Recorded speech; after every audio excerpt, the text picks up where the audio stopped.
Independence day 14 اگست 1947، ہم اپنی اسی آزادی کے دن کی خوشی کو ہر بار 14 اگست کو مناتے ہیں۔ تو ابھی یہ دن آ رہا ہے تو آپ لوگ کیک کاٹیں گے، ڈانس پارٹی ہو سکتا ہے، اگر افورڈ کر سکے تو اٹینڈ کریں گے، اچھا کھانا کھائیں گے باہر جا کے۔ تو یہ آپ کرتے رہیے، ان سے نہیں روکوں گا، لیکن کچھ 4-5 کام ہے جو آپ نے لازمی کرنے ہیں اس 14 اگست کو، یہ لازمی کریے گا۔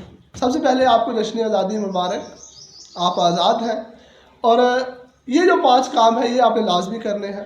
پہلے 3 کام جو ہیں یہ آپ نے کرنے ہیں اپنے رب کا شکر بجا لانے کے لیے، اور اگلے جو کام ہیں وہ آپ نے کرنے ہیں اس نظام کو ٹھیک کرنے کے لیے اور خود کو غیرت دلوانے کے لیے۔ تو کوشش کریں کہ لاسٹ والے 2 سے 3 کام آپ لازمی سنیں۔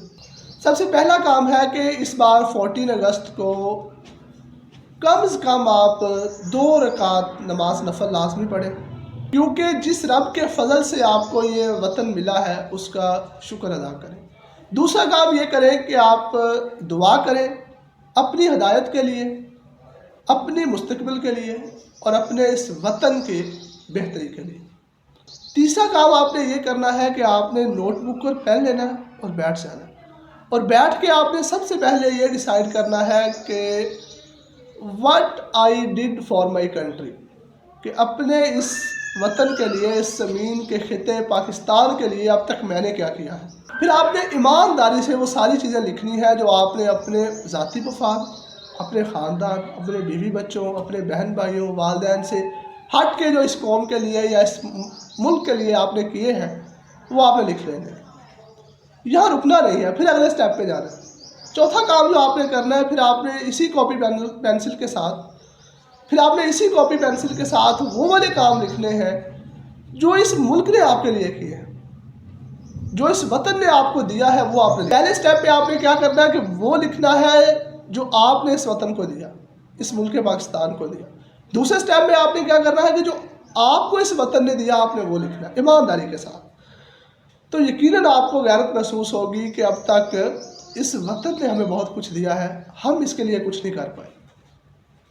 پھر آپ جب یہ ڈیسائیڈ کر لو اور اپنی زندہ دلی سے یہ بات تسلیم کر لو کہ اب تک ہمارے اس ملک کی، اس خطے کے ہم پر احسان زیادہ ہے اس کی بجائے کہ ہمارے اس پر احسان ہوتے ہیں۔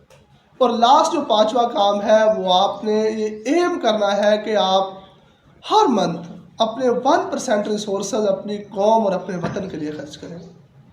اگر آپ انٹلیکچول ہیں تو اپنی ذہانت، آپ عالم ہیں تو اپنا علم، آپ کاروباری ہیں تو اپنی پیسہ، آپ اسٹوڈنٹ ہیں تو اپنی انرجیز اور اپنی ذہانت، یہ چیزیں آپ 1% اپنے ریسورسز ہر منتھ اپنے ملک کے لیے خرچ کرو۔ اور اس ویڈیو سے جانے سے پہلے اپنے آپ سے یہ وعدہ کرنا ہے کہ ہم ہر منتھ لازمی ہر حالت میں اپنے 1% ریسورسز منتھلی اپنے کنٹری، اپنے قوم کو دیں۔ تو ہم دیکھتے ہیں کہ کیسے مستقبل ہمارا چینج نہیں ہوتا۔ اقبال رحمۃ اللہ علیہ کا فرمان ہے کہ افراد کے ہاتھوں میں ہے اقوام کی تقدیر، افراد کے ہاتھوں میں ہے اقوام کی تقدیر، ہر فرد ہے ملت کے مقدر کا استارہ۔ اللہ حافظ۔